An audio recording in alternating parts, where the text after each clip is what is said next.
এই হলো সৈকত, এলাকার নম্রভদ্র ও মেধাবী ছেলে। আর এই হলো জিল্লুর ছেলে, মাদকাসক্ত ও এলাকায় কুকর্ম করে বেড়ায়। আর ইনি এলাকার গণ্যমান্য ব্যক্তি মফিজ সাহেব, যিনি টাকার বিনিময়ে সত্যকে মিথ্যা ও মিথ্যাকে সত্য বানায়। এবার আসি মূল ঘটনায়।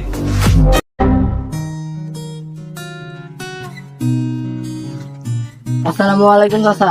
ওয়ালাইকুম আসসালাম। ভাতিজা, তোমার কি অবস্থা? আলহামদুলিল্লাহ চাচা, ভালো। তোমরাই তো আগামী দিনের ভবিষ্যৎ। দোয়া করি যাতে তোমরা ভালো করে পড়ালেখা করো। তো হ্যাঁ চাচা, করি, দোয়া করেন। সর বেটা। দাঁড়া দাঁড়া, তুই কার নখ দেয়া? এই তুই কার কলার দশ তুই? তুই চাচা টাকা দিলি কে রে? তুই কার রে? তুই বেশি কথা বলে তরণ কিসাম তাহলে মাইরা দে। করলি তুই। ও মা গো, হাই হাই হাই রে, কি করলি? এবার বলছিস তুই আমি কেডা দিছি একটা। আরে কামড়া কুসুত কি? তার তো হাসপাতাল লই যাওয়া লাগবো।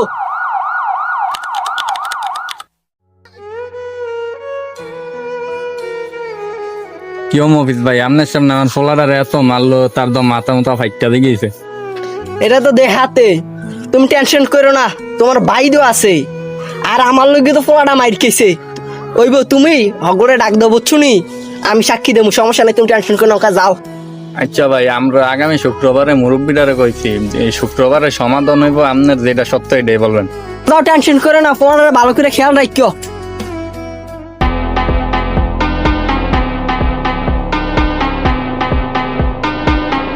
আর মুভিতে একটু দাঁড়ান দাঁড়ান কথা আছে। কি কথা কইবেন ভাই? আপনার ছেলে যেই ক্যাশ কাবো করছে আর আমার সামনে, আপনি কি দিয়া কইবেন কোন? আরে ভাই, এর লেগে তো এসছি, আমার নাদান ফুয়াটা। আমি যদি সত্যিটা কই, আপনার মান সম্মান থাকবো? আরে ভাই, মাথাটা তো ফাটাই লেগেছে, ফোন তো আর করছে না। আপনারা তো আমার মান সম্মান, আমার মান সম্মানটা রাখেন। আপনি তো বিপদও ফালাই দিলেন। আসসালামু আলাইকুম। আপনারা সবাই জানেন ওই দিন যে একটা ঘটনা ঘটছে, ওই বিষয়টা নিয়ে আমরা আজকে সকলে বসছি ওইটার একটা সমাধান করার জন্য। দরকার দরকার। অবশ্যই এটা কঠিন বিচার হতে হবে। তো ওই দিন ঘটনার সামনে মফিজ ভাই উপস্থিত ছিল। তো আমরা আজকে যা শোনার মফিজ ভাইয়ের কাছ থেকে শুনবো। আপনারা কারো কোনো আপত্তি আছে? তো আমি মফিজ ভাইকে অনুরোধ করছি ওই দিনের ঘটনাটা আমাদের সবার সামনে উপস্থাপন করুন, জানান আমাদেরকে। আসসালামু আলাইকুম। ওই দিন একটা ঘটনা ঘটে গেছে যা আসলে হৃদয় বিদারক। ওই দিন যা হয়েছে তা আল্লাহকে আমি সাক্ষী রেখে আমি